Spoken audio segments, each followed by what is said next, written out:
Hello, and welcome to the 52 Must-See Movies and Why They Matter. I'm your host today, Jeremy Adams. That's right, I'm kind of guest hosting here, and I'm so excited to be here because I'm talking about a really important movie. I chose a really serious, important movie that, it had to be this one for my first time hosting. This movie has so much gravitas to it. You know what? I changed my mind. I'm not going to do that movie. And now for something completely different. That's right, we're doing Monty Python and the Holy Grail, which is actually my favorite comedy of all time. Ever since I came onto this series to talk about my favorite movies, this one has been at the top of the list. This is a movie that I endlessly quote it. I love it. It's a movie I've seen so many times. It's my favorite comedy. But I couldn't just talk about this with just anybody. I had to talk about this with a fellow Monty Python fan, somebody who loves the movie as much as I do, and somebody who might have a little bit of unique perspective because he's actually from the country that the movie was made in. So with me today is Dave Goodger. Dave, thank you so much for being here. No, not at all. I really appreciate you having me on. As I say, this is another film of mine it's my favourite comedy as well. Mm-hmm. It's one that I grew up in the Python lore, as it was. I was born just as they were finished, so But my mum, my dad, my uncles, they all had the albums. They all watched it, and they endlessly quoted the film. And the series. So when I came across this, it stuck with me ever since, and it shaped my whole attitude and my whole sense of humour as well. The Pythons have, so I'm really looking forward to this. Absolutely. I'm right there with you. When I was a kid here in the States, we have something called PBS, which is Public Broadcasting System. It's like public television. And on public television, they would play reruns of the Monty Python's Flying Circus, which was the TV show that this comedy troupe known as Monty Python started in the late 60s. It ran for 3 years into the early 70s. And this show kind of changed everything. This was a big landmark in comedy, sketch comedy, just people's sensibilities when it came to humor. I saw it as a kid. My dad introduced me to it. I would watch the episodes. And it just, like you said, it shaped my kind of view of what comedy is, what comedy could be. When the show started, it was a landmark because prior to this, people kind of thought of comedy in a mainstream sense as, you have jokes, you have sketches, they have beginning, middles, and ends. It was all kind of very structured, but they kind of came at it with a little bit of a different approach, which was, let's start, and then if we don't have an ending or we don't have a punchline, let's just jump to something else. And then their series, they would say, and now for something completely different. And they would just shift gears. If something was funny, great. And then if it was not funny anymore, just jump to the next thing. And it just was this rapid fire sort of thing that you would see continue, that other comedians, people in England, people in the States kind of picked that up. And I think for me personally, the greatest successors to it would be The Simpsons in the 90s and South Park later on. Those two shows kind of have that. Yeah, that's that kind of humor where it's like, let's say something funny and then let's just jump to something else. We see like Seth MacFarlane, with Family Guy, with just the constant cutting away to other punchlines, and it's a kind of humor that I think, it's really for people that are a little more on the intelligent side. I think people that are kind of maybe a little more nerdy, a little more intellectual types, it's a kind of a humor we gravitate to. And these guys, the six guys that were at Monty Python were Terry Jones, John Cleese, Michael Palin, Eric Idle, Graham Chapman, and Terry Gilliam. And these were the 5 English guys and 1 American guy. And the 5 English guys were all from Oxford and Cambridge College. These are intellectual guys. Graham Chapman was actually a doctor. He actually was certified as a physician. And these guys were all geniuses. And then John Cleese actually was in the States, and he met Terry Gilliam, who was an American kind of innovator. He did these weird animation sort of short film comedy things, and he thought these are cool. And so he brought him over. He came over to England and worked on the show, and it was just, his genius working with theirs, and it was landmark. So they decided to make a movie, and the movie was called And Now for Something Completely Different. And it was basically sketches from the first 2 seasons of the show, filmed like an actual film, and kind of strung together. And that was the first movie. They had brought in an outside director to make it. And I don't think the guys were like overjoyed with the final product. I don't think that they thought it was everything they wanted their movie to be. So as their show was wrapping up, they started coming up with new ideas for what another movie could be. And two of the guys, Terry Jones and Terry Gilliam, stepped forward and said, we think we can do better than that guy did. We think we can direct a movie. And that is what led to the creation of this movie, which is Monty Python and the Holy Grail. So before we launch into this, any thoughts about the show, about Monty Python, what they mean to you and their sense of humor, Dave? No, absolutely. As you say, it started in '69. 45 episodes they did over 4 series, and finished in '74, which is when the series finished. Is when they obviously started. Then when Grail came out in '74, but during the time when they were around and when they were at their peak, they were literally. I mean, I see the Beatles poster behind you. They were the Beatles of comedy. Absolutely, their influence among British comedy and British TV was that strong, and they were thought of that highly, that they were the rock stars of the comedy. Yes. I mean, these guys over in the States, they sold out the Rose Bowl. They did. and for all that, obviously later on after the series had finished and everything else. But no, this is a film that I watched time and time again. It's almost untouchable in terms of where it is on my list. It's always that. I have a top 3 comedy films that sort of the order changes, but Grail is always at number 1. Oh, same here. Yeah, and you're talking about them being the Beatles of comedy, and one analogy that I've heard is that it was these 6 guys, and they've all been Python, that kind of at a certain point was no longer. So they've all, separated, done other things, and I think they're all comedic geniuses, and they've all done great things on their own. But when you put those particular guys together, there's a certain alchemy, there's a certain, charisma and just a humor that is created by that particular group of guys that I think is, nothing parallels it in the history of comedy, comedy and television, comedy and film. And I think that's kind of the same for the Beatles. Those 4 guys together, made history. Yeah. Separately, they had good music careers too, but it's not the same as it is when they're together. So, I think you can also say they're the Beatles of comedy in that sense too. So it was about a year and a half process that they were writing what their next movie was going to be. At first, they had an idea that it was going to be, they were going to take on the King Arthur legend, and they were going to parallel it with a modern day story. So 50% of it was set back in the King Arthur medieval days. 50% was modern day with like this historian plot that was going on. But at a certain point, they just decided, let's just stick to the middle age part. And you'll see that historian thread did kind of stay there a little bit. So we will hit on that as we go through the movie, but really they decided to kind of keep it in that era.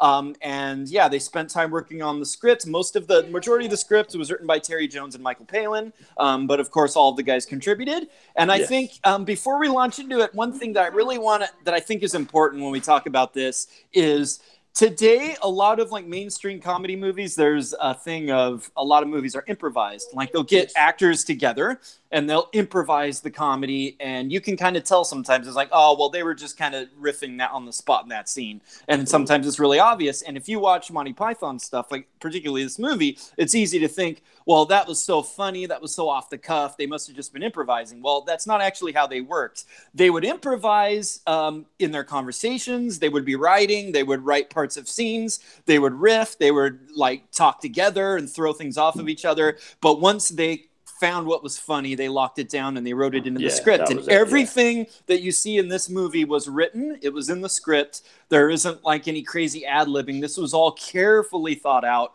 to be the funniest that it could be. And as I said, Terry Jones and Terry Gilliam were the 2 filmmakers. And this was their first time directing a movie for both of them. It was kind of a crazy experience. They filmed the entire movie in 3 weeks. It was a really low budget production. Originally, they were going to use all of these castles in Scotland. They actually, at the last minute, were not allowed to because the Scottish government thought they were going to make, discredit them and be an embarrassment to their history. So they ended up having access to one castle, in which they basically used that one castle for most of the movie. 4 or 5 different scenes. Yeah. They just kept filming it from different angles. They used some models. They used like a cutout for a castle scene. They had like one shot of a castle in Wales that I think they used, but for the most part, they were limited. And then we'll get into, I'll wait until we start talking about the movie for the other thing they had to do for budget reasons, which really adds to the movie. But yeah, it was these two guys, and they were both, you can see both of these filmmakers kind of finding their voice. Terry Gilliam was the more visual, conceptual guy. Terry Jones was more of the dialogue driven, the dialogue kind of, and Terry Jones would go on to direct more movies for them, whereas Terry Gilliam would branch off to be, this really lauded filmmaker that we all kind of know, who's made some very memorable films on his own. Yes. So it all kind of starts from here. So absolutely. Let's launch into the movie. So Monty Python and the Holy Grail. So we start, I'll have to say there are a few different versions of this movie that exist. If you get like the official DVD, it actually starts, you're watching the movie and it says, it's an old black and white movie and it says Dentist for a Day. And you come to realize that this is actually an actual movie from the 50s. It was like a low budget comedy. Do you know who the actor was? I'm not familiar with I'm not familiar with British comedies. I mean, Bob Monkhouse and who... he's dead now, God rest his soul, but he was a massive British comedy. The production company behind this, it was Dentist on the Job. Dentist on the Job. Film. I'm sorry, Dentist on the Job. It was a film. The first thing you see when you come up there. This is actually how it was theatrically released as well. Okay, it was there originally. So it's actually theatrically released, and you start off in this black and white film, Anglo amalgamated productions. Yeah. And I went off watched it because I got on the DVD version. It's exactly the same. And I was like, surely not, this is just it. But this was actually here. And Anglo Amalgamated is an actual production company that produced the first 12 Carry On films. The British comedy films that they're... Yeah, Carry On. Very, very important comedy film series, if you don't know in the States. Yeah, I mean, over in the UK, they are highly huge. Regarded. Yeah, they're massive. But this is the same film company that created those. And it's the first 2 minutes... Of the film, the credits that was released. Yeah, and then at a certain point, you hear a voice banging around, and you realize it's the projectionist, and it's a voice over the projectionist, and he's put on the wrong movie, and you hear him changing the reels, and then we go into the actual credits for Monty Python and the Holy Grail. And you know what? I'm going to let you. This I remember. My dad showed me this movie for the first time when I was probably 7 or 8, and the first thing I remember is the credits, which. Is still to me one of the funniest things. Like, describe what happens during these credits. I mean, as you say, you've got the blank screen, and the credits come up, and then along the bottom of the screen, you're getting Swedish subtitles. Yeah, they're subtitling the credits in Swedish, and it's kind of talking. It's supposedly subtitling the actual, and you're getting the actual credits of the movie, the actual cast and everything. Yeah. And you're getting like this Swedish thing underneath. And by the way, the most somber music you've ever heard. It's like it sounds like the most somber medieval King Arthur movie you could ever imagine. And then juxtaposed, you get these Swedish titles going underneath. Yeah. And just real quick, I'll say the music was by this production music company called De Wolf, which is based in England, and they actually would create music, and they would option the music to be used by other places. Yeah. So a lot of the original music in this movie was used by that group. And a nice little note is some of their music was actually used in the movie Dawn of the Dead, the classic George Romero zombie movie, along with a lot of other films and television have used their music. So that's a nice little note. But tell them about these crazy Swedish people that get involved here. As you say, the actual credits are going on and written by and produced, and then along the bottom you're getting the Swedish subtitles and Come to See Sweden with its lovely fields and its moose, the majestic moose. And then all of a sudden it's like it stops, it cuts, and the thing on there says the producers of the film would like to apologise. The people responsible for the subtitles have been fired. Yeah, they've been sacked. Start again. Yep. And then immediately you're getting a whole bunch of Swedish subtitles again. And then again, the music stops. It goes to black. And then... the producers would like to be aware that the people responsible for firing the people who were responsible for the subtitles have now been fired. And it goes again. And then the next time, there's all of these credits about the moose in the credits. And it's like all the people that worked on the moose and the moose's hairstylist and all of this stuff. And then it goes to black again, and then it's like the entire crew made the credits have all been sacked, and then the credits have now been finished at a very, very much expense and an entirely different style, and then all of a sudden you're Mexican getting llamas, you're getting llamas or something like that. You're getting flashing yellow, blah blah blah blah, with all this like whooping Mexican music. It's all, and then it says all these llamas were involved, and the llamas directed the movie. And it's like it has a whole list of like all of the llamas that directed the movie, and all of the people that helped the llamas directed the movie, and Terry Gilliam and Terry Jones also directed it. All right, so that's those credits. It's just.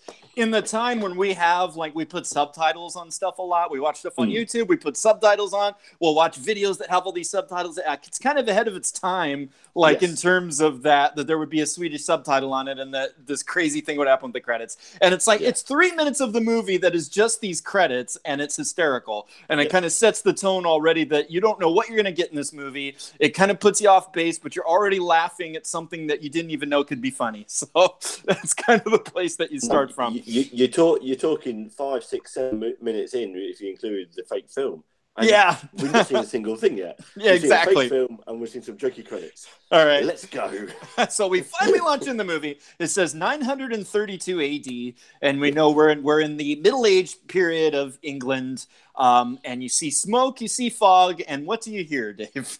Yeah, you hear horses. You hear horse. It's horses, of course. Horsey. It's the Middle Ages, so there's gonna be people on horseback, right? Yes. And then into the frame, out of the smoke, you see Graham Chapman comes first. You see Graham Chapman first as King Arthur. Graham Chapman plays Arthur with his crown on, and he's coming there.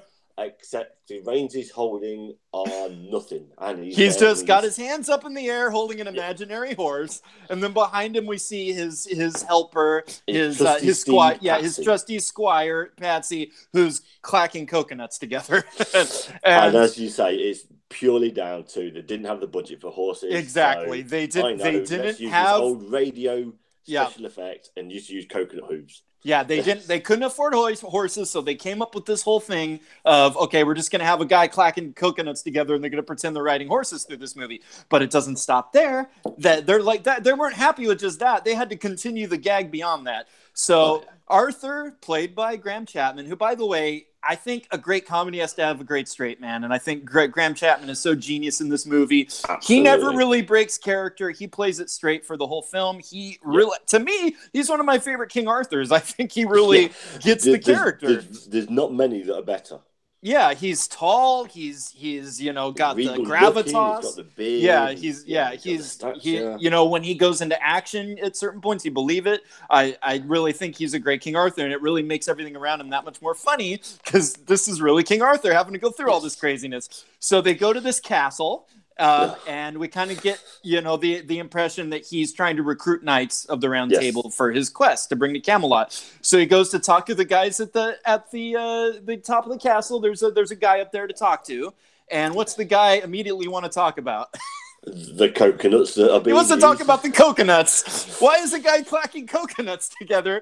And there's about a 2 to 3 minute scene that goes on about them talking about, well, how did those coconuts get to England in the first place? Oh, it doesn't matter. No, I want to know. And they're talking about the coconuts, and it gets into a discussion about swallows.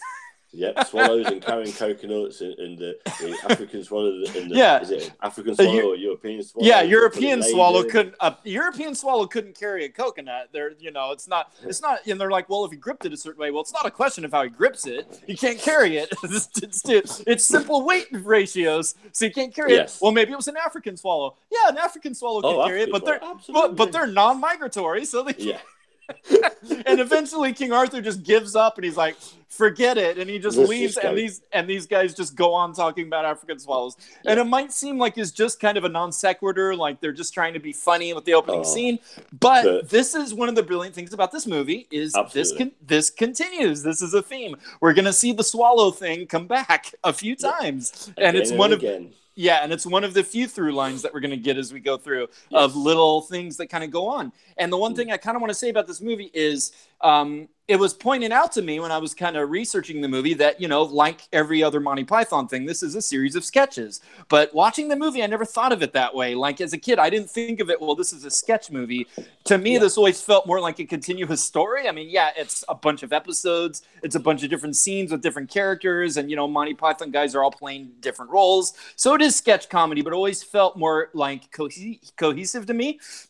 And I think the running gags and the running kind of storylines that come back and go back and forth throughout the movie kind of add to that. And I think, eventually we're going to hit a little bit on their next film, which was Monty Python's Life of Brian, which I think is probably their most cohesive. Like that one really did tell a story. Yes. So I do think of it, yes, it's sketches, but there is a through line that goes through. So once King Arthur gives up on this whole thing with the coconuts, we switch to a medieval village, and it's just pestilence. People are dying. It's the plague. We know it's the Middle Ages. People are groveling in the dirt, and we hear animals, and we hear cats. And there's a guy going through the streets with a pushing a wheelbarrow, going, "Bring out your dead! Bring out your dead!" He's just rounding up the dead people that are dying of plague throughout the villages. And of course, there's a gag. Guy brings out a guy that's dying. Here he John is. Cleese carries him out. Yeah, carries the guy out, and the guy's like, "I'm not dead yet." Yes, you are. Yes, you are. And he's like, "Oh, I can't take him. Oh, can you do me a favor?" No, that's not the rules. He's like, and the guy's like, "I'm getting better." Absolutely. And then he's like, "No, you're not. You're on your last legs." "Oh, no, I can walk now." And my favorite, his club. He's like, "Can you do anything for me?" And he's like, "All right." And he hits him. The guy hits him on the head, puts him in the back. My favorite part of the scene is, "Well, when are you coming back?" And he's like, "I'll be back next Thursday." I don't want to wait that long. Is there something you can do? It's like, so you can relate to that. There's those little things in the humor that you can relate to, because it's like, I don't want to have to wait till next Thursday to deal with this thing. There's like little, like the things of life, like just the minutia of life in these crazy medieval scenarios that kind of makes it that much funnier. So then, what I think is probably the best line of the entire movie, King Arthur comes in, he walks through, the wheelbarrow, and everyone sees him, and they're like, "Oh, hey, it's the king." And he says, "How do you know he's a king?" Why don't you tell him, Dave? How do they know he's the king? Not covered in shit. He's not covered in shit? That's so great. Obviously, it goes without saying. He's the king. He's not covered in shit. Not covered in shit. And it's like I said before, these guys did silly comedy. They did goofy comedy, but there was always an intelligence and often an underwriting sort of commentary underneath it. Guys, they understood politics, they understood history and all this stuff. And there was they never hit it too hard. I think some social commentary comedy goes too far trying to hit you with the message, but they would kind of weave little commentary in there. And this is a wonderful moment. And then we get into the next scene, which is the best realization of this, where they're going through the countryside, they're trying to find the local castle, and there's a guy named Dennis who's in the ground. Woman. "Hey, old woman." "I'm not a woman, I'm a man." He's like, "Oh, old man." He's like, "I'm 37. Sorry, I couldn't just call you man. Well, you could have called me Dennis. Well, I didn't know your name was Dennis. Well, you didn't think to ask. He didn't think to ask. So we find out that Dennis is a bit of a political guy. And God, yes. He basically is this whole political spiel about how he's part of a communist syndicate thing, and he's got all these ideas, and King Arthur's like, "Well, I'm the king," and they get into this whole discussion about, well, what makes you a king? Why are you the king? And I think another one of the funniest moments in the movie is when King Arthur goes to just explain, and by the way, this movie was really well researched. I mean, there's a lot of the actual Arthurian legend in here, that had kind of been built over many, many centuries of people telling the story in different ways. And, one of the key cornerstones of the story is the Lady of the Lake. She came out of the lake and gave King Arthur the sword Excalibur, and that's how he became king. And so he goes to tell that story. "I'm the king because the Lady of the Lake appeared and gave me the sword." And Dennis's response is, you can't be king because you're part of some farcical aquatic ceremony. And he goes on to mock the whole thing. It's like, just because in a what's he say? Some fictional aquatic tarts throwing scimitars around. Yeah, just because an aquatic tart lobbed a sword at you, the tarts go around lobbing scimitars. That doesn't make a system of government. There's no basis for a system of government. Yeah, and Arthur, who is trying to be, just talk to this guy, try to, get information. He's shut up. He's getting them. This guy he goes into his spiel, and then there's the woman Terry Jones plays, and they're all getting into this political thing, and then he finally goes and pushes Dennis, and he's like, oh, now the violence inherent in the system comes out. Quick, come see the violence inherent in the system. And then, of course, the line, help, I'm being repressed. Bloody and peasant. It's just, and I think to me, it's the most probably real, satirical social satire moment in the movie. Yes. I think it really is and you're on King Arthur, you're on Arthur's side in the scene, and this guy's being an idiot. But if you think about it, this is really, they're saying something here about, what makes Queen Elizabeth the queen. Like, why does she get to be the queen? Because of these rituals, because because of this history, we're just supposed to accept it. And it's like, we just accept the stuff that people tell us because it's in the history books or because the people in power tell us. And there's a whole message there. But it's so funny and irreverent that I think that's kind of the best way to have that kind of satire. Absolutely. All right. So then we launch, and this movie is just one classic sequence after another, because with no hesitation, we launch right into, there's two knights in a clearing and they're fighting. There's a knight dressed in... It's a good fight. It really is. It's a knight dressed in black. There's a knight in purple. They're fighting, and the knight in black throws his sword, and it goes right through the other knight's helmet, right through his head, and kills him. He pulls the sword out, and King Arthur's impressed, and he comes up to recruit this guy, and the knight doesn't respond, doesn't say anything, and eventually King Arthur stops trying and just says, well, you make me sad, and he goes to go on with his way, and the Black Knight says, none shall pass. And of course, it's a great, you don't know, but it's John Cleese, because he's, the tall, and you can hear that voice, and the genius performance. Here's the Black Knight, and of course, he won't let Arthur pass, so they get into a fight, and they're battling, and this is when I said you can kind of see King Arthur like Graham Chapman, he's a good Arthur, he's fighting the knight, it's a good scene, and then... One of the great things about this movie that I don't think comedies had done a lot up to this point was it's very violent. There's gore and blood. Violence in this movie. And I think it's kind of a commentary on these, over-the-top adventure films. I actually heard there was a movie about Lancelot that came out this year in 1974. There was a movie and people went to see it and they laughed because Holy Grail already came out. Because even though it was made separately, it had a lot of those tropes that the movie was kind of hitting on. So yeah. The violence and we're heroic, we're gonna go kill people, that whole idea that the movie's kind of lampooning. So it cuts Arthur wins the fight by lobbing the guy's arm off, and there's blood shooting out, but he doesn't respond, and he keeps trying to fight, and then it's a scratch. Yeah, it's a scratch. So he chops the other arm off, and he's like, well, the fight's mine. And he's like, well, it's just a flesh wound. I actually remember my dad. Kicks him. Yeah. I remember my dad always quoted, that was the line he quoted the most. Like, anytime my dad anyone got an injury or a scratch in our house, it's just a flesh wound. It was probably one of my first in-jokes that I had with my dad. So eventually he's cut off all of his limbs, and the Black Knight's there on the floor, on the ground, and Arthur walks on, and he still is like, come back, you coward, I'll bite your legs off. And it's just, it's so genius that they did this thing where it's violent and gory, but because the Black Knight doesn't apparently feel any pain, and he plays it off and doesn't react to it, that makes it funny. And Absolutely. I think that is something that we'll see again later on in like South Park, where with these crazy little animations, there's horrible violence going on and people dying and Kenny dying in every episode. But it's funny because they're crazy animations and we don't take it seriously, and the characters don't take it seriously. And I think that was a whole type of humor that kind of starts here. Same again with The Simpsons. You get the exactly. Itchy and Scratchy. Totally. With Itchy and Scratchy. Yeah, but that again, definitely. It's that kind of humor that comes from this kind of the background with it all. But and they were so genius. The line at the end is the riding off is, we'll call it a draw then. We'll call it a draw.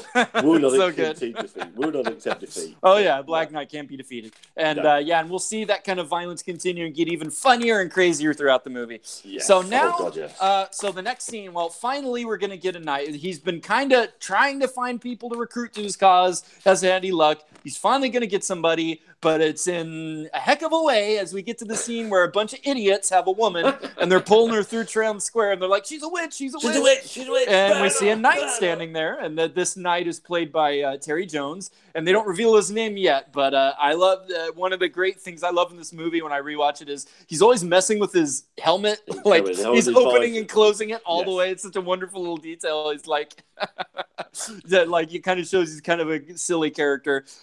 So they get into this whole discussion. They're like, "She's a witch." Well, how do you know she's a witch? And it goes into this whole discussion of how do you prove a woman is a witch? And it's this crazy logic that this knight, that it's really, again, the satire is there because you see this in like political discussions. People have these crazy like ways of trying to support their opinion. Like they have something they believe, whether it's a religious idea or a political party or whatever it is, and they want that's the right thing, and they've already like believe that that's the right thing, so they're going to try to use whatever logic they can muster together to try to support their cause. And so this logic you can into, well, a witch, how do you know she's a witch? Because she burns. Well, if she burns, she must be made of wood. Okay, well, what does wood do? Well, wood floats, so she's got to float, right? Well, what else floats? What else floats? And then the beauty of this is everybody else is quiet. Yeah, and they're all they can't think of it. Yeah,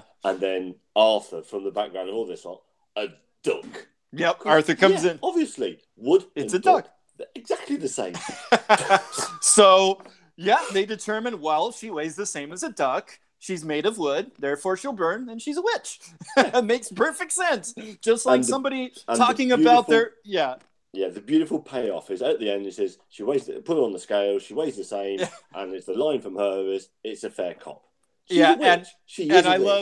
I love like it does the great comedy cutaway where he just so happens to have these two scales sitting there. Yes. Well, they're one that can hold people on them. They're just scales. We didn't see them until this point in the scene, but there they are. They're just revealed. They take her immediately, put her on one, put the duck on another, and they weigh the same. So she's a witch, and they take her off to burn her. And I just got to ask you, like, is she actually a witch? Because I've heard some people think she is. Yes. Yes, you think she is? Well, yeah, because she's sat there and she's listened to the entire logic through it. She says, why is she a witch? Because she burns. She says, what else burns? Wood. What else? What does wood do? It floats. What else floats? A duck. Fine. Yeah. If it weighs the same, she's a witch. You put it on the scales weighs the same. And she turns around and says, "It's a fair cop." Yeah, she does. The logic in the film. And she's bought into it. It's a fair cop. Yeah, I'm a witch. They got one of my me. favourite things. Yeah, one of my favourite things of that whole scene is right at the beginning when you first see the knight. He's got a swallow tied to a coconut. He does. That's right. That's what he at the beginning of the scene. That's a little detail. Yeah, he's got the swallow tied to a coconut. He's trying to figure out how would they get the coconuts here. Could the swallow get the coconut here? And like I said, that's gonna get that swallow thing continues. And it's those little details that like this isn't a movie that you just if you watch it the first time, you're gonna want to watch it again. And it is one of those great comedies that rewards rewatching because you're gonna catch those little details like him with the swallow. So they take her off to burn her, and then Arthur. Great knight with your wisdom, will you join my cause? And this is when we find out that he is Sir Bedivere, and he is the first knight that comes to Arthur. And then we get to a book, and the book is like in all like fairy tales or medieval stories or things like that. It's telling us the story, and then Arthur, and we see pictures as he's recruiting all the other knights. And then there's Lancelot, played by John Cleese. Yes. There's Galahad, played by Michael Palin. Sir Robin, played by Eric Idle. And the way, even. What was it? Not the chase. Not appearing. Yeah, and then the way that they introduced Sir Robin, who's supposedly the brave one, and he's like, the almost defeated the beast of whatever, Yes. and then he almost stood up to the chicken of Antioch, Yeah. and then he nearly appeared at the battle of whatever. And they've got these pictures of like each picture closer and closer on his face as he's like running away and he's falling on the ground, and it's just so great. And so they get that. That's a great little. They open the narration there that's going to kind of carry us through a little bit. And also Sir Robin, Sir Lancelot, and then Sir not appearing in this film. They've got like a knight armor with a baby's face superimposed on it. That baby is, I can't remember if it's either Gilliam's or Chapman's child. I think. That's so great. Yeah, they just put a picture of their baby in there. Yeah, it's so great. Baby in there. I'm assuming it's probably Gilliam because I think he did those scenes. Yes, he did all of the cutout stuff, in the animation. Yes. So he probably just threw that in there to amuse himself. So then. We get that narration and we get into they've assembled everyone and we've got them all together. We've got our team. Let's go to Camelot. Let's go to the round table. And then they go to Camelot and it cuts inside of the castle and we get a musical sequence. There's a crazy scene. Fantastic. And I got it for a second. I have to talk about a man named Neil Innes. Now, Neil Innes, I'm not sure how much, if he worked on the show, but he was a friend of Eric Idle's and he wrote songs and he wrote kind of funny songs. And they brought him in, he worked on this film. He's actually in the film. He's Sir Robin Squire, and he wrote this hysterical song and a couple other songs that we see later on in the film. And then he would go on, just a little side note. There was later on, there was a TV movie. It was a co-production of Eric Idle and the guys behind Saturday Night Live, and it was called The Ruddles, All You Need Is Cash, and it was a spoof of the Beatles. And if you can ever find The Ruddles, All You Need Is Cash, I strongly recommend it. It's so funny. They go through the whole story of this band, The Ruddles, that's basically the Beatles, and Eric Idle plays the Paul McCartney character, and Neil Innes plays the John Lennon character, and he's so genius and so funny in that role. And it's got all of the old Saturday Night Live people, John Belushi, Gilda Radner, they all make cameos in it. And that's really good. So that's a little side note on Neil Innes. And then we're going to see another musical came out of this that we'll talk about later on too. So they have this whole number and it's so funny. They're rhyming Knights of the Round Table with all of these different crazy rhymes. At a certain point, the rhymes are indefatigable. Indefatigable. And it even gets to a point where the rhymes are getting so out of control that they say the rhymes are quite unsingable. It's just so great. And and they go through this whole thing, and there's the great physical humor where the knights are tap dancing, and then they're hitting their helmets like they're drums, it's so great. And then at the end of this great sequence, it cuts. One of my favorite moments cuts back to King Arthur. On second thought, let's not go to Camelot. It's a silly place. Yes. And they're like, yeah, right. It's so good.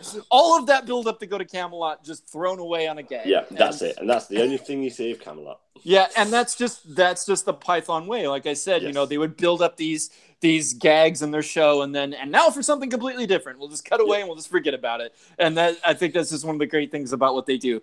So now they're going along, and then all of a sudden, out of nowhere, we hear this booming thunder and this music, and out of the clouds we get animation of God, and it's actually God appearing to Arthur, and God has this booming voice and he talks, and it's got to be one of my favorite representations of God in the movies. It's so funny because he's just had it. He's just done with everything, with people. He's just like, don't grovel. Stop groveling. Stop kneeling. Oh, I'm sick of the people all the time with their groveling and their prayers. And he's like, and those depressing psalms, they're so depressing. And he's just had it.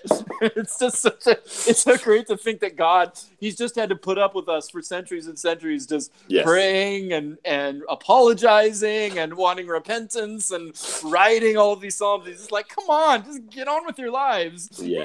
Really the face of God there is a picture of a very famous cricketer, obviously again more British than American thing on here. W.G. Grace, yes, is the actual face of there. He's one of the most famous originators of cricket and back in the day. But yeah, that's his face that you used there, which is so perfect again because that beard was genuinely there.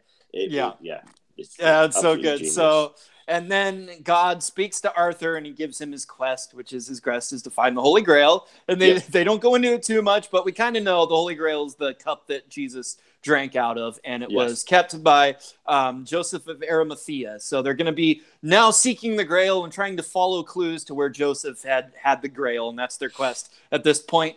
And immediately after the God sequence, we go into this hysterical animated sequence. The great Terry Gilliam getting to kind of let loose like he did in the show with this whole thing of them going on their quest. And yeah, it's just like random animation. And it's a great scene there. And those sequences, it's funny, this low budget animation that he did, it still looks great. And it was so simple that it still holds up. Like he didn't try to go, Yeah, because it's not high tech animation. It's literally 2D and almost pulling the string across so that people move. Utter genius with it. It looks great. He knew how to light it. He knew where to put the images, and just seeing the images kind of move and they're very jerky as they go back and forth makes it even that much more funny. So it just really works. So we get through that part. They're on their quest now. They find a castle, they go to seek, find out if this might be the castle where someone can tell them where the Grail is, and the people of the castle happen to be French. My favorite scene in the entire movie, my favorite scene in comedy. Yeah, I mean, I think that's true for a lot of people. Certainly Python fans and fans of comedy in general. I think the French taunters is really kind of So I'm going to let you kind of explain what happens in this scene. Yeah, as you say, they come to this castle and they come in and hello, and also one night, John Cleese, one night comes up there and he's literally above the parapet. Hello. Yeah. His gloves are like loose. And one little detail is that he did that like at one point. John Cleese had just kind of improvised the thing with the gloves. And Terry Gilliam was like, that's so funny. Do that that's his character. And John Cleese hated it and it was uncomfortable and he hated doing it. But man, that makes that character that he's always doing the silly business with the gloves. And the back and forth is to tell your lord that Arthur, King of the Britons, is here. Well, I'll ask him, but he's already got one, you see. They say he's already got one. They say he's already got one. Let me see it. No. And then the taunt starts. The taunting. Yes. Yeah, my favourite line, again, in comedy in general, your mother was a hamster and your father smelt of elderberries. Is there a better cinematic put down than that? No. It's the greatest. Like the greatest insult. And then the one that my dad and I always quoted back to each other again was, I fart in your general direction. So we would always say that at different times to each other. Yeah. And then the thing that I think people don't like, I had to explain it to my 9-year-old stepson who I just watched the movie for the first time, is kniggets. He actually doesn't know how to say night, so he says it out. And I just love when they ask him, where are you from? And he's like, I'm French. Why else would I have this outrageous accent? And I gotta ask you, Dave, like, how much is this real, this thing between the English and the French? Like, is this a real tension with you guys? Back in when it's set in 930, it was we were at war. Yeah, it's historically the English and the French have pretty much we've been at war more than we ever not been. There was 100 Years' War, which was England and France. In 1066, France invaded England, or the Normans did anyway. Yeah. But backwards and forwards, it was legit. The two countries did not get on. The English ruled France pretty much for huge swathes of the Middle Ages. Comes to the end of that, then the French and the Normans come back the other way, and they invade England, and they set up pretty much the aristocracy that is now, although our royal family at the moment are German, but they set up pretty much England as general and how it goes. So they pick the French because it's historically accurate. Yeah, it is. But it's still something that I see in like sitcoms and stuff all the time. You'll have British and French people fighting. I don't know if that's just something that they play up for effect or if that's really still a thing. Aside from obviously the Republic of Ireland, which is separate, but the United Kingdom and Great Britain and Northern Ireland and all that lot, France is the closest neighbour. Yeah. And so it's that thing of where, your neighbours, you butt heads, you hate your neighbour. Exactly. That makes it's sense. a little bit of that, but back when the film is set, the two countries are at war. Absolutely. And another thing is, well, why are the French in the middle of England? Mind your own business. You mind your own business. You don't need to know why we're here. Yeah. So then we get into this great thing where, okay, they want to try to get into the castle because now they think they have a grail. And Bedivere, that great genius, they go to attack that part first. So they go to charge the castle, and they start launching. At first you see that they've got up on the top, they've got a cow, and you're like, I don't know why they have a cow up there. And then immediately they launch a catapult, and the cow goes flying, and it lands on one of the squires. And then they're just launching every animal. And it's like there's cats, there's chickens. It's so funny. Chickens, ducks. I don't know. I'm pretty sure. I mean, I'll have to watch it again. I'm pretty sure a part of that as it's coming over that. In fact, I'm 90% certain there is another swallow and coconut. Oh, I'm sure there is. Yeah, there has to be a swallow and a coconut. Over 90% certain that there is a swallow and coconut gone over in there. Yeah, so they retreat, and I love that every time they retreat, King Arthur says, run away, run away. It's like, that's what retreating really is. I mean, if you get down to it. But again, the way he's doing it's very straight back. It's very British. Yeah, he's squaring up to it. Run away. Yeah. So then we've got Bedivere, who's their great genius, their thinker, and he comes up with this whole plan, and we all kind of know it from the old Greek legend. It's the Trojan Horse. They're going to create this thing that they can sneak their people into, and then they'll take it in, and they can come out. So they build this Trojan rabbit. A little bit of foreshadowing. A rabbit may come up later in the movie. Mm-hmm. So they build this big wooden rabbit, and I love the part where they're building it, and you see the French guy just looking down, and there's all these sounds of sawing as they're creating the thing. It's behind the tree, so you can't see.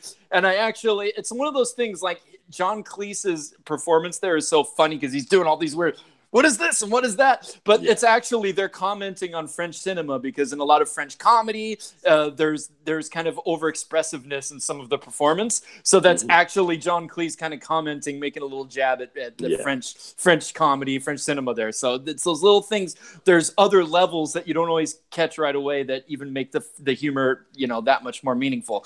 So eventually, they bring this Trojan rabbit out. I love the business of the French guys coming out and looking at it. And they come out. They've all got crazy mustaches. Take it in. And then, okay, what happens now, Bedivere? Well, you, me, and Lancelot, we come out of the rabbit. What do you mean? We come out of the rabbit? Yeah, you and me. Wait a second. Then we realized they were supposed to be in the rabbit, and they weren't. And now they're still outside. This is it's so silly but so funny. And then immediately, without hesitation, you hear the catapult again, and the rabbit launches onto it. And you see the great gag of the squire. He's just starting to recover from having the cow land on him, and then he's got a cast and everything. And then the rabbit lands on him, and run away. Off they go. And well, I guess we're giving up on that whole thing. Yeah.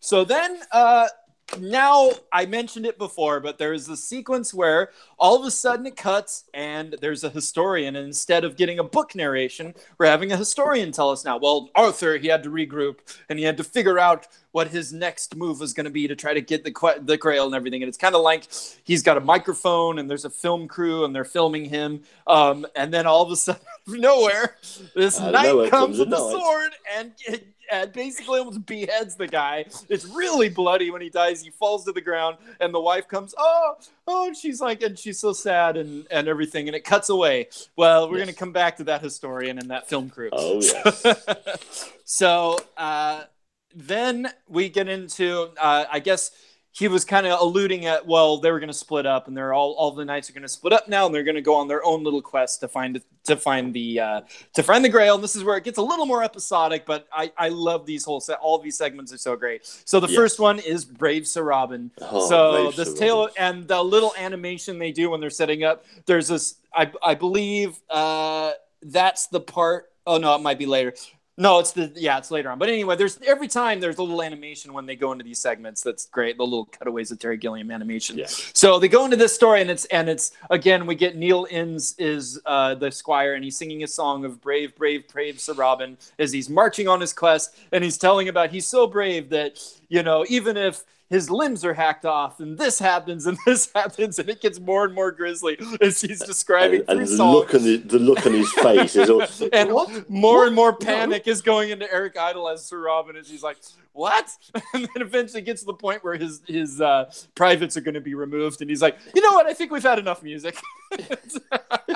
So then they get to, all of a sudden they go into this place, and there's this big, huge 3-headed knight, and it's and it's got like this reverberating, high-pitched voice. And it's like, and the 3-headed knights start arguing with each other, and they're like, what are we gonna do? We're gonna kill him. Oh, we're gonna have tea. And it's like, no, I don't want to have biscuits with my tea. And it's the whole thing, like, all right, we'll kill him, and then we'll have tea, but we won't have biscuits. And then it cuts back, and Robin's run away. And then we get him off, and the squire is singing, brave, brave Robin's ran away. He bravely ran away. It's just so cute. And he's like, I didn't. No, it's just a perfect little comedic sequence. Yeah, and when they're there, and the three of them there, and the guy, it's Chapman again in the middle. He was. Chapman was one of them. There's a few little bits where Palin the other. Yeah. And he's there. He says, "Oh, it's all right for you. I'm next to him." Why? What do you mean? You snore. It's a 3-headed person. Of course, there's issues with that. I do not. And exactly. There's whole back and forth. It says, "What do you want?" And the minstrel's at the back there to fight. No, not to fight. Not to fight. We're not going to fight. Just to pass through, nothing else. Yeah. Their timing was so genius. Like everything they did, it was just perfectly. Yeah. So then after that, we go to the Tale of Sir Galahad, which I believe there were some like versions on television of the movie where they cut this part out, if I'm not mistaken. I believe there was some. It was at least heavily edited or cut out. Yes. But basically, so they talk about the Pure. He's Sir Galahad the Pure, and then at this point, he introduces himself as Sir Galahad the Chaste. So he's promised to God. He doesn't sleep or do anything sinful. So he's in a storm. He's in a swamp. And then he looks up and he sees a castle in the storm, and there's an animated grail hovering above it. And he's like, "Oh, it's the grail!" So he goes to the castle and he opens up, and it's a maiden, and her name is Zoot. And she's like, "Well, we're all the maidens here, and it's a whole castle of women." And I love the line. She's like, "We're all between the ages of 16 and 19 and a half." Yeah. and so he's been wounded, and of course his wound happens to be in his private area. So they take him to a bed, and they're attending to him. She's like, "I'll get the doctors." And he's like, "Okay, well, if you're gonna get the doctors, I guess that's okay." And it's two like 18-year-old beautiful women, and they're the doctors. He's like, "Well, they have some medical knowledge." And then of course they have to go examine his. Let's take a look. He's like, "No." It's just again the comic timing, and this is a PG rated movie, and I love that they kind of push it a little bit here, but not too far, where they can kind of have a segment that's a little more on the raunchy side, but it doesn't push it too far. As he's running away, he runs into this room, and it turns out it's like the bathing room, and all of the women are there. And originally they were I heard they were gonna be nude in that sequence, and they said, "No, let's put them in these like flowing like bathing gowns and stuff." And I think that for me it wouldn't. I think it works better that way. And I'm glad. And even so, this scene was, I think, a little much for some people, because, like I said, there were some edited versions, but it's really funny. And then.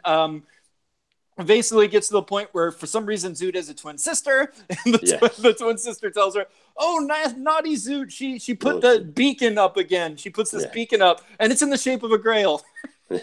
Naughty Zoot, bad Zoot. Naughty Zoot. And then at this point, right at the end, Galahad finally breaks, and he's about to give in. All of his urges are coming. He can't stand it anymore. And right then, Lancelot comes in and saves him. And he's taking him out. He's like, "No, I will save you from temptation." I can do it on my own. I can do it on my own. It's so great. You weren't your magic. No, I wasn't. I'll be fine. Let me. No, there's hundreds of them. I'm fine. I can take them on. I can do it. Yeah. Another really strange thing for Python here is they actually had women playing the women. Yep. Yeah, because normally Carol, what is her name? I'm sorry, I'm blanking right now. It's Carol something. She was in the series. God, so she was like the one actress that was in the series a lot. Was it Cleese's wife? Was she? Cleveland, something Cleveland. Carol Cleveland? I Carol think her last Cleveland, name. yes. Yeah, Carol Cleveland. Yes. So, yeah, and then they got a bunch of other young actresses, and it's like the one part of the movie where you see actresses, and they would do that. They would pepper those in once in a while. So then we have to talk about one of the great things about this movie, we've hinted at it in some of the scenes, is that they would break the fourth wall. And this is, something that had kind of had been happening in comedy. Like Peter Sellers had done this sort of thing. But at this point, Monty Python really brought that forward, that we're going to talk to the camera and to talk to the audience. We're going to do breaking the fourth wall stuff. And it was part of their comedy. It was so genius. And then the other ones that I think did it so well was Jim Henson and the Muppets. They were always breaking the fourth wall. So it's another like wonderful thing that you can always kind of get, they're gonna like talk to the audience, do a crazy thing here. So now they get to something called scene 24. And scene 24, they actually have the number of the scene from the script, and they reference scene 24 like here. They reference it later in the movie. And it's like, oh yeah, that guy we met in scene 24. So scene 24 is they meet this like weird, crazy, like wizard sort of guy. It's actually Terry Gilliam. He's got like one eye, and he basically tells them they have to go to this cave and they have to find this enchanter, and that's where they're going to find the Grail. So he kind of gives them a direction to go forward at this point. So, and then he mentions the Bridge of Death. So he's kind of setting up things that are come later on in the movie. So they go into another clearing, King Arthur, and then they come across the knights who say "Nee," which is another one, a lot of people's favorite part. So these, for whatever reason, saying "Nee" is a terrible torture, and anyone who hears them saying "Nee" is a painful thing. And they're like, well, we will continue to say "Nee" unless you bring us a shrubbery. A shrubbery! We're too late shrubbery with a little path going down. And it's Michael Palin. He's up on like stilts, and he's got this crazy getup. And there's the other ones are below him, and they're all kind of hovering. And they're like, "Nee, nee." They're like his little minions. So then after that, it cuts. For whatever reason, it cuts in the middle of the knee sequence to the Tale of Sir Lancelot, which is one of my favorite sequences. And this is actually during this title part where they're talking about they're going to tell the story of Sir Lancelot. We had a crazy Gilliam animation of like a monk in a monastery, and he's being bothered. Something's making noise outside, and we go outside, and it's the sun and the moon and the clouds, and they've got feet, and they're all like thumping and dancing on the ground. He's like, "Shut up!" And they all go away sheepishly. It's all bloody weather. so that, for whatever reason, that sets up the story of Sir Lancelot. And there's a great sequence where we've got a prince in a tower, and he's played by Terry Jones as this like kind of like almost looked like he's plague-stricken guy. He's got like mumbles. And his dad, played by Michael Palin, is like the king of this realm. And he's got arranged this political marriage, and the prince doesn't want to get married, and he wants to escape. And the king, and he keeps trying to break into song. I always love this. He's always trying to break, and the king's all, "Stop! No song!" Every time he cuts him off, and you actually hear the music cut again, and a great breaking the fourth wall sort of thing. Like they're gonna break into song, and they never get a chance to do it, and the music always goes do do do do do do as it cuts off every time. And then one of my favorite bits is when he goes to there's the two guards guarding the prince, and he goes to tell them, "All right, stay here. Don't let him leave." Okay, we leave, and don't let you come back. Yeah, we'll stay here, and then we don't let. And he's like, "Wait for me to come back." Okay, don't let you come back. He's like, "No." They just keep going back and forth with this like Marx Brothery, like every time. Laurel and Hardy sort of routine. And it's like kind of one of the rules in filmmaking was you tell your story, and everything that happens in your movie furthers the story. And the genius about them was they would just go off on these side trails, like the Swallows, like this sequence where it's just like, it doesn't further anything, and that just makes it that much funnier. And the fact that you're waiting for the story to go, and it keeps halting for this business, it's so funny.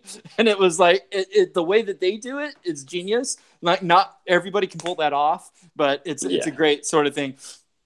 So there's a great little moment where the prince, he makes a message and he puts an arrow and and the guard, Eric Idle's one of the guards, he's like smiling at him. He's just unaware that anything's going on, and he shoots it behind his back and it goes out, and then we see Sir Lancelot, going off, and the arrow goes into a squire. With the coconut shoes as well. And the whole it goes into the squire, and he's like, "Message for you, sir." He falls down and he's dying. Yeah. And again, we get the recurring thing of, and he's like, "I'm so sorry you had to die, but now I know what my mission." Well, I'm not actually dying. I'm feeling better. They do that whole business again. And then, so Sir Lancelot reads this message. He thinks it's actually a princess trying to be rescued. He goes off toward this castle. He's going to rescue him. And I think my single, as somebody who went to film school and who loves filmmaking, I think my single favorite gag in this movie is when you get the two guards in front of the castle and they see Lancelot and he's far off, and it cuts and you see Lancelot and then you see the guards and like, what's that guy doing? And then it cuts and you see Lancelot. He's a little tiny bit closer, but he's still way far away. And then it cuts back. You see the guards. And then it cuts, and he's far away, and then it cuts, and then all of a sudden Lancelot's there. And it's just an editing cut gag, and he kills the one guard, and then the other guard's like, "Hey." It's like a little slow.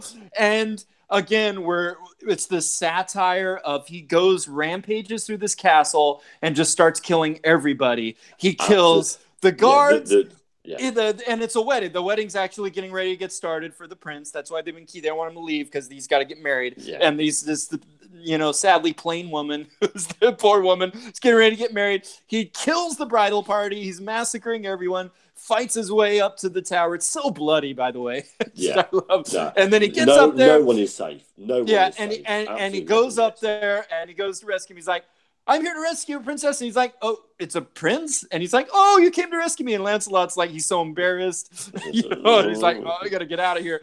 And then the king comes in, and then the king's like, "You killed everybody." And they say, "Wait, who are you? Lancelot from Camelot?" And he immediately shifts gears and he's like, "Ooh, I can make an alliance with Arthur now. I've got one of his knights." And he actually, like, the prince goes to escape, and he's going down a bed sheet, and the king lifts it and basically kills his son, because he's like, "I don't need him anymore. I've got Lancelot."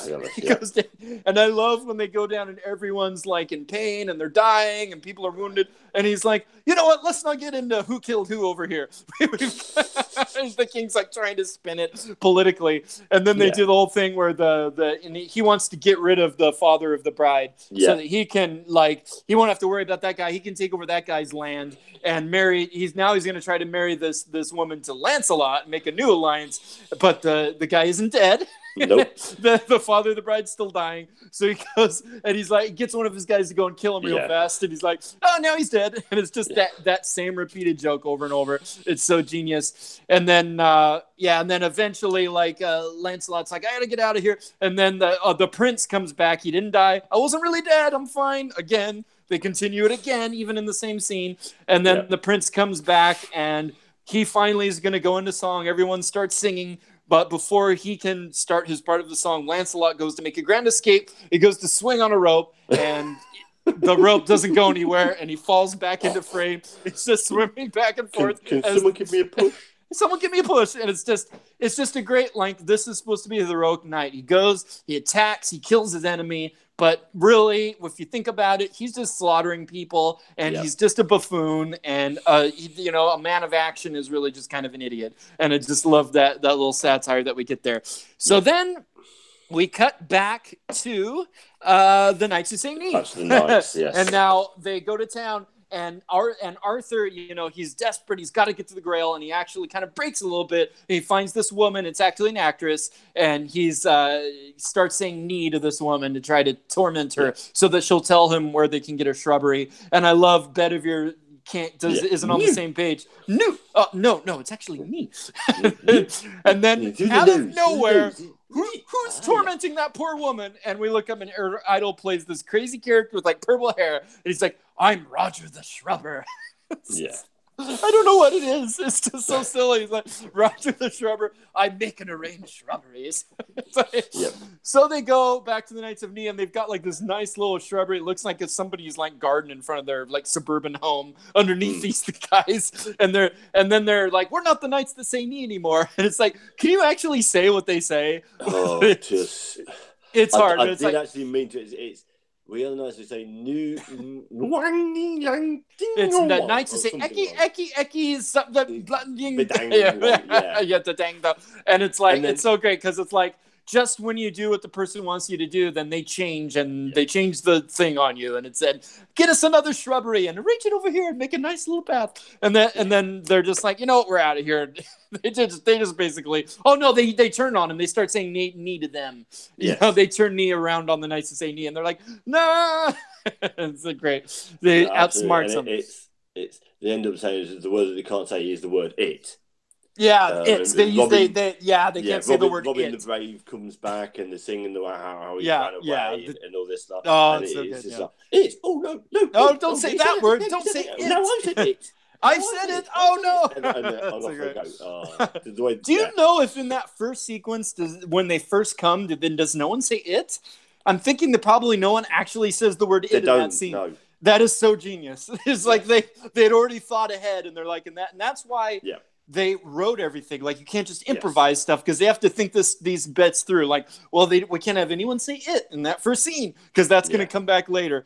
So then we get into another animated sequence, and it's like it's the passing of time, and they go off and a year passed, and they went off into the snow, and they got snowbound, and they had to eat, and everyone got together, and there was rejoicing, and you hear them go, yay!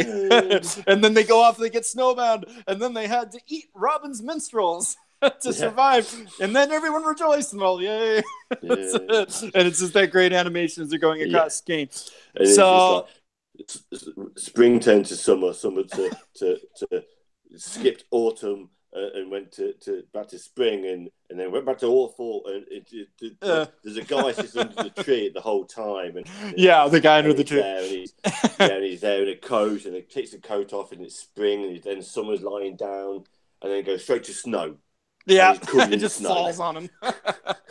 Great little animated bits thrown in there. So now we finally get to they've gotten to the guy that they were directed to in scene 24, an enchanter, and we get this guy up on a cliff, and it's John Cleese, and he's got this crazy like horn helmet, and he has we know he's an enchanter because of power over fire, and there's this great scene. It's really beautifully framed. Like, you can see Terry Gilliam's eye as a filmmaker here as he's setting off all these explosions in this canyon, and he's shooting fire out of his staff, and it's this big impressive thing, and he comes down, and Arthur is like, for the first time in the movie, he's really kind of afraid, and he's like trying to ask this enchanter, can you help us? Can you help us find the Grail? And I love the part where he's like, what is your name? And he's like, I am an enchanter, but some people call me Tim? Tim the Enchanter. And that was purely and simply because it's the only bit that was happening. He forgot the name. Oh, okay, yeah. So that was an improv. That's beautiful. And he was there, and they loved it that much. It's the fact that some people call me. They're like, we gotta keep that. Yeah, and that is pure Cleese brilliance. And one of the neat little things I had mentioned earlier, that they had tried to use all these Scottish castles, and the Scottish government was not very friendly, and they gave him all this trouble. So I think this is Tim the Enchanter is this crazy over the top Scottish character with the Scottish brogue accent, and I think it's a little bit of a jab, what they had kind of gone through trying to make the movie. He's such a great character. So he tells them, yes, I can lead you to the cave of Caerbanor. But then he goes to tell them about this monster, this beast that is guarding the cave, and they have to. Only the bravest can go. So they go to this clearing that you can see the cave, and there's this clearing with all these bones of all the people that have tried to enter, and they've all been murdered. And I know this is the part of the movie watching as a kid that was the funniest and the best stuff to me. Like, this is where the movie kicked into high gear as a kid. And, like, you can watch this movie and pick up on different things, like, as you get all the intelligence, all of the references, all of the history that they're kind of thrown in there. But if you're just a little kid watching this, it's just as funny, because when they go to see what is the monster coming up out of the smoke is a little white bunny rabbit. White fluffy bunny rabbit. And they're like, all right, there he is. He's like, what? Is it behind the rabbit? He's like, it is the rabbit. And they're like, you idiots. So they send one guy, one of the Knight's Boars, down to take out the rabbit. And he's like, I'll get him. And his head gets taken off. And this thing flies, and they use puppets like on strings, and there's a puppet rabbit flying on a string up to the guy, and there's a cut of the puppet rabbit like chewing on this guy's head. He basically gnaws his head off, and it's so bloody, and they're all and then they all go down, and Robin had mentioned that he was so scared when he was talking about the monster that he soiled his armor, and he's like, I soiled it again.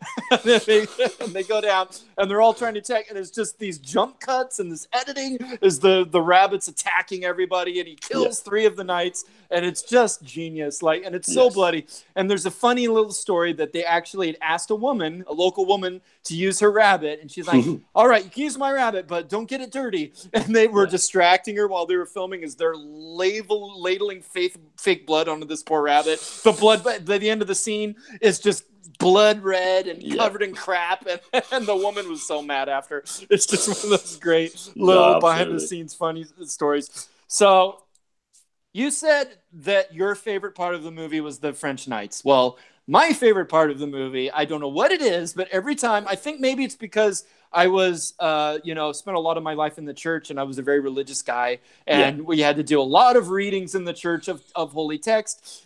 Someone had to stand up and read a psalm or read a passage, and a lot of time it was in the old King James, and you would read the old text, and everyone took it so seriously. So they're like, how are we going to defeat this monster? Well, how about the holy hand grenade? He's like, oh yeah, the holy hand grenade. Let's get Father Maynard. And they've got this monk traveling with them. Apparently, we didn't know anything about this until this point. But he's got a wagon, and he's got all this religious stuff with him, and he's got his fellow monks. And we go, follow Brother Maynard, and he's got bring me the Book of Armaments, and they bring him this holy text, and he has his second guy reading that of the text, and it's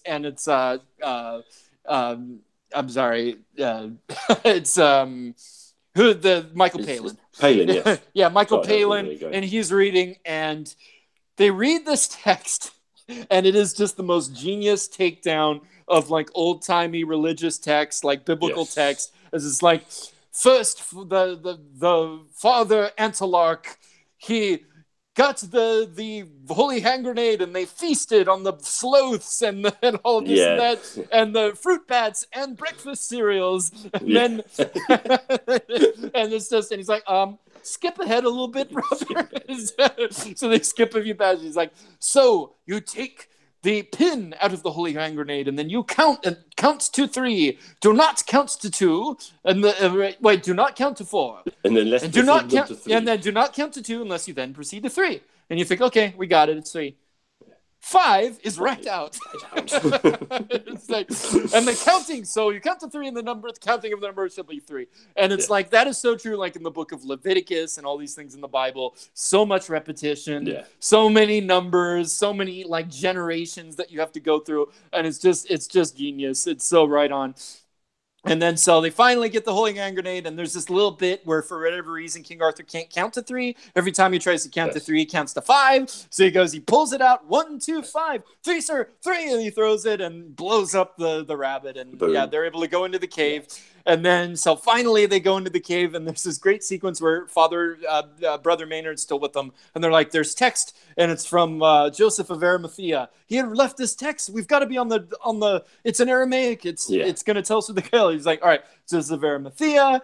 He went searching for the Grail, and he went to the castle of Og. And they're like, Castle Og? And he's like, I think he died while he was trying to carve it. I'm like, he would have bothered to write out Og. He would have just said Og. And again, Bedivere's there in his castle. Og. Yeah, Og. And he's like, maybe he was dictating. And then Bedivere turns around and he's like, ah! And he's like, no, it's not R. It's not Ah. It's Og. It's more than your third. He's like, oh, okay. Og! And they look, and then there's this animated creature. We actually had seen it for a second earlier, but now it appears, and this animated creature with all of these eyes is after them. Oh, and it's and we get this whole sequence. He's chasing them. They have an actual image of a cave, and then they're superimposed behind as they're going back and forth, the animation. And as the monster had cornered them and was about to attack, And then all of a sudden, the animator cuts to had a Terry heart Gilliam attack. sitting at his actual animation studio in his actual kit. The animator suffered a fatal heart attack, and there's like this live action animation as he falls backward, having a heart attack, and his legs go up in the air. It is, to me, it's just the funniest thing. I don't know and then you actually see the animated creature disappear as the animator has died, and again, breaking the fourth wall. The actual animator. It's so funny. So then they finally get out of the cave, and they make it to the Bridge of Death. And again, we see that weird, crazy guy played by Terry Gilliam that we saw earlier in scene 24, now guarding the bridge. And they come up to the bridge, and they come to realize you have to answer 3 questions. So to get to cross the bridge, you have to answer the 3 questions, or else you will die. So I believe Lancelot's first. He goes up there, and he's like, what is your name? I'm Lancelot. What is your quest? To seek the Holy Grail. What is your favorite color? Blue. Oh, okay. He goes to the bridge. And then Robin, who's been terrified this entire time, is like, that's easy.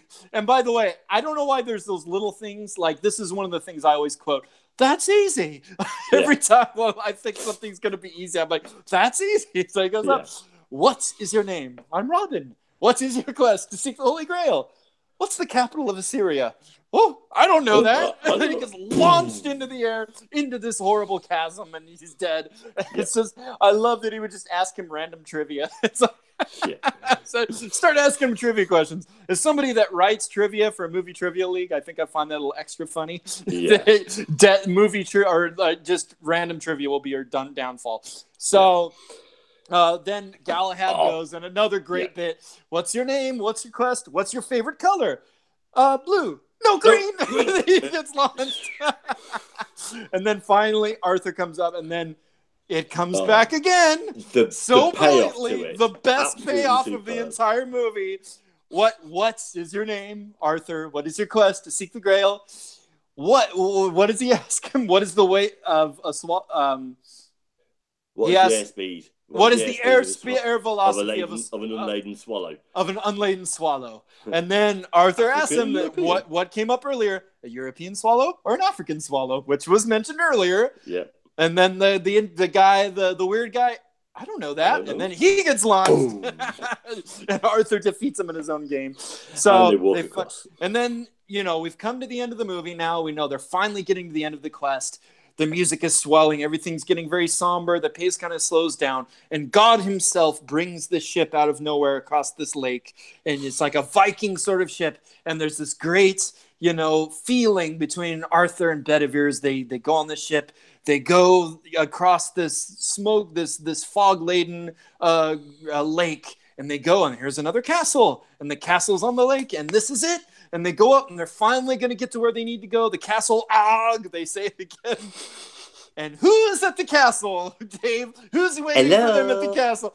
Hello! It's the French guys again. Just one of the most genius and they're like, genius no! It's just great. Like, yes, it's a series of sketches, but really it's not. Because these guys are earlier in the movie. These guys come back. It's the beautiful payoff. And then they just start throwing. Few guys in the entire film to actually get the better of them. Yeah, exactly. Yeah, they just can't do anything with these French. And they're throwing slop at them. They're dropping animal crap on Arthur. And he's like, and they go. And Arthur's pissed at this point. Rally the armor. They get all their guys together. They get this whole army. They're ready to start. The beautiful thing about this before they start, obviously, it's only Bedivere and Arthur who go across. Yeah. Lancelot, who made it across the bridge first, he's nowhere to be seen at the minute. Yeah, he just disappears. It's only Arthur and Bedivere who go across. And then come back, get the troops, rally the troops. They're going to storm the castle. It's going to be this great scene. And I still remember watching this movie for the first time and getting to this point in the film. And they go up to the yard. They're marching. The armies are marching. This is probably the biggest sequence that we've had in this movie, this low-budget movie. Yeah. We've got all the extras. Everyone's charging ahead. They're getting to the castle. And a police car comes into frame, and it's the police. And you see the wife. She is. There were a couple. I forgot to mention there were a couple scenes in between where you saw the police come to the body of the historian that had been killed, and the wife. and they're like investigating, and they're getting her testimony. It was a knight, and for some reason they have determined that it was Arthur. Somehow they think Arthur was the knight that killed him. So the police come. There's Lancelot. Spready was on there. Yeah, they've already got Lancelot. They got Lancelot. They put Lancelot in their paddy wagon, and they're like, back up. And they're like, you've got weapons. Take those weapons down. And then they get Arthur. They get Bedivere, put him in the paddy wagon, and then all of a sudden one of the cops turns toward the camera. He's like, hey, you too. He goes and he hits the camera and knocks the camera down, and the whole thing goes just like you see the film spiraling, and then we cut to black. And earlier, there was a cut earlier in the movie where when they were leaving the Bridge of Death, it had cut and it said intermission. And the intermission, there was this wacky organ music. It's like this crazy organ music, and the intermission is like 7 seconds, and it's at the end of the movie. Intermission's supposed to be in the middle of the movie, but it's toward the end, and it's only 7 seconds. So when we cut to black, all of a sudden we get that crazy music before. And when I saw, you said, did you see it in the theater, Dave? Or I didn't see it in the theater. Okay. No, I just knew that it was in the theater. So I'm not that old. I thought you'd said that, but it would have had to have been a reissue. But in any case, I remember watching it on VHS back in the day. It just cuts to black, and then it's just 3 minutes of black of this organ music playing. And we don't really need titles again because we had all the titles at the beginning. I mean, there was wacky stuff going on, but they kind of told everything was there. No one was reading it. And it's just black, and it's just this wacky music. And on DVD, they relay the titles at the end, so they play the titles again here. But I love, I'd watched it again. I downloaded it, and it was the original version that I remembered as a kid. It actually didn't have Dentist on the Job, and at the end there are no titles. It's just black, 3 minutes of black with crazy, wacky organ music. And for whatever reason, as a kid, it just blew my mind that a movie would just end like that, and you wouldn't get the payoff. And I just love, this is kind of a early, found footage moment. Later on, we would get all these Christopher Guest found footage, where they're supposedly making a documentary. You get it on TV with The Office, with Ricky Gervais, and later in the States, Steve Carell. Yeah. It's this whole genre of we're making a documentary, and it's a fake documentary, and people are talking to the camera, and there's this stuff going on. And you get that kind of is set up here. They did it somewhat. They did it sometimes on their show, and they do it, at the end here. This is like crazy documentary. It just cuts off and ends the movie. It's almost like a Blair Witch Project ending. The camera just gets dropped. So that brings us to the end. And again, the first time you watch this movie, you may not get it all at once. Some of it might seem kind of weird, but it's just a movie that, I don't know, for people that kind of have a nerdy brain, it just speaks to you, and you want to go back and you want to watch it again, and you want to recite it, and you just want to, every sequence is just so well constructed. You just want to watch it over and over again and get the dialogue and get everything. And it's just, for me, this is the one. This is the comedy that I can always go back to. I can watch individual scenes. I can watch the whole movie, and now for something completely different is that I like that movie too, but that it's harder to get through because at a certain point you realize it's just the sketches and there isn't as much of a flow to it. And it just doesn't have what this movie had. There's just some magic in this particular film where it doesn't take itself too seriously, and it is sketchy and episodic, but at the same time, there really is a flow. There are those little setups and payoffs, those things that come back, and it's just something about this movie. So they would go on. The show had ended at this point, but they would go on again in 1979. They made The Life of Brian, which is their next film, and it's a really terrific movie. It is kind of a take on the story of Jesus, but what if there was another guy in the stable next to Jesus, and people for whatever reason mistake this guy for being a Messiah, and his name's Brian. He's not the Messiah. He's a very naughty boy. Yeah, and again, there's a great segment in that movie where they're talking about this political group that's trying to overthrow Rome, and they're the People's Liberation Front of Judea, and then they get into a whole argument with other people that, no, we're the Liberation Front, not the People's Liberation. Oh, it's so good. So, that movie, it's a little more of a solid story. It's episodic, but it kind of has more of a good story to it. And it's great. Yeah. I just don't think that movie for me is quite what Holy Grail is. It just, for me, it doesn't have as many, just hysterical, crazy things that this movie has. And there are those people that will tell you, no, Life of Brian's their best movie or whatever. And I always get a little annoyed and think those people are a little pretentious, but you know, whatever. It's a great movie too. And then they would go on their last film that they made was The Meaning of Life, which is they're just basically talking about different subjects regarding the meaning of life. It is more episodic, more sketchy, but I love that movie. That movie has some of their funniest, most crazy scenes. There's a scene, I forget the guy's name, but it's a very obese gentleman in a restaurant who's having a meal, and something happens. So it's very memorable. So love that movie. And then there also was Monty Python Live at the Hollywood Bowl, which was a record of one of their live performances. And that is, you know, to see these guys live in their prime was hysterical. Unfortunately, Graham Chapman did pass away of HIV in the 80s, so they kind of officially as a group ended, but their legacy lives on. You know, those guys have gone on individually to make great movies. A Fish Called Wanda with John Cleese and Michael Palin is one of the standouts, and they've given us so much. But this movie, it's just something about it. You know, if this type of humor speaks to you, this movie is always going to resonate. And it just gets funnier and funnier for me. And I always find new things in it. And it's like I said, that holy hand grenade scene, like for me now, that's the funniest. When I was a kid, it was the rabbit. You're always going to find new things that are funny. And it's that mix of silly and intelligent that I think is what makes them. And you can see so much came from this movie, like what we said, The Simpsons and South Park and Family Guy and all these Kids in the Hall, all these different sketch troops, Mr. Show, and a sketch comedy show that was in the States. Like so much has come from this, and you can see the seeds of it here. So any final thoughts, Dave, on this movie and why this is your favorite comedy and why it continues to speak to you? No, as I say, it's shaped me as a person, not just my sense of humour and what films I like and the kind of comedy I like. Because I mean, Airplane is another one that I absolutely adore, and if it's not been done as a series on this, then I will.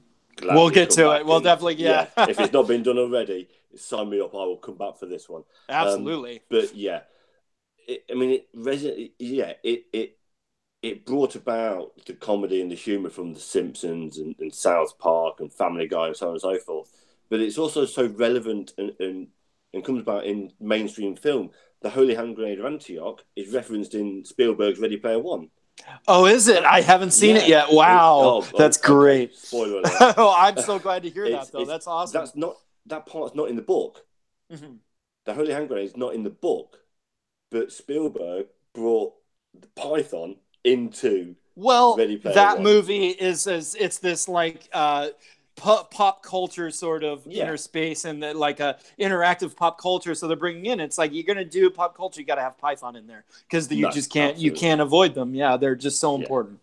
That's awesome. To those that say Life of Brian is a better film, it's probably a better made film. It's not funnier. Yeah, it's not funny. Without a shadow of a doubt. It's a more solid story, but you know, to me, you need that Terry Gilliam, because Terry Jones directed that film. Terry Gilliam didn't, and I just think you need that Terry Gilliam. Like, this was the only time they directed together, and it's just that alchemy of those two guys and their two sensibilities, along with just how young and fresh everyone was at this point. I just think there's something there. Life of Brian is a very solid movie, but there's just some magic in this movie that I think it really is everything that Monty Python could be in one film. So absolutely. I mean, the things I had to get through to get the film. I mean, Graham Chapman was suffering, was a massive alcoholic during the throes of alcoholism. He had the DTs, he had the shakes during filming. The armour that the knights were all wearing was spray painted wool.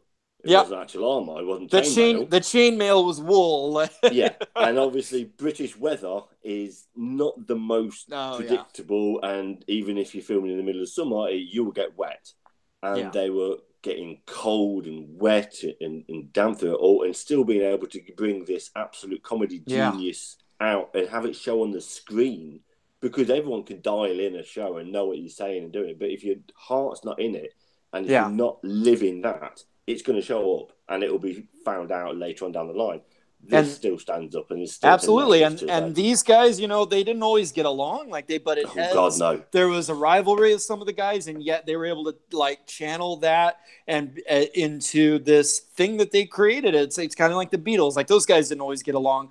But whatever it is behind the scenes, whatever problems there are, it gets turned into this genius, like just brilliant marriage of all these talents coming together. And I think it just all came. And you know, the movies I might put alongside. It was actually the same year. Mel Brooks made 2 movies, Blazing Saddles and Young Frankenstein. And I think if you take those 2 satirical movies with this movie, it's like this is what comedy can be. This is what satire, spoof, everything. Like you take these 3 films. This is the height for me. It's like the Mount Rushmore of film comedy. And it was just at this perfect time where, you know, we were no longer in the production code and people are able to kind of be a little more free, get a little more daring, have new ideas, new expression in cinema, on television, and in comedy in general. And it all came to the forefront here. So it's going to bring us to the end.